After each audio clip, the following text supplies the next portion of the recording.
Hello all welcome to மஹிமித்து channel. இன்றைக்கி நம்ம என்ன பார்க்க போகிறோம்னு பார்த்தீங்கன்னா, நண்டு மசாலா எப்படி செய்ய போகிறோன்றதை பற்றி தான் பார்க்க போகிறோம்.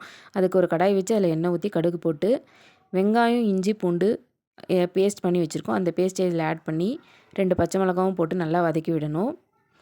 இப்போ இதோட தக்காளி பேஸ்ட்டையும் ஆட் பண்ணி அதையும் நல்லா இந்த கலவையோடு சேர்த்து வதக்கி விடணும்.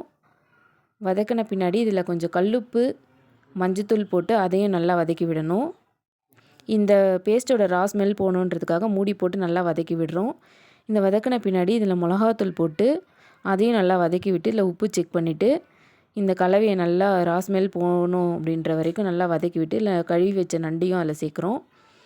சேர்த்துட்டு அதையும் நல்லா கலந்து விடுறோம். கலந்து விட்டுட்டு இதில் மூடி போட்டு நல்லா வேக விடுறோம். வேக விட்டு அதில் கருவேப்பிலை, கொத்தமல்லிலாம் போட்டு நல்லா கலந்து விட்டு மூடி போட்டு நல்லா வேக வச்சு எடுத்தோன்னா நம்ம நண்டு மசாலா ரெடி.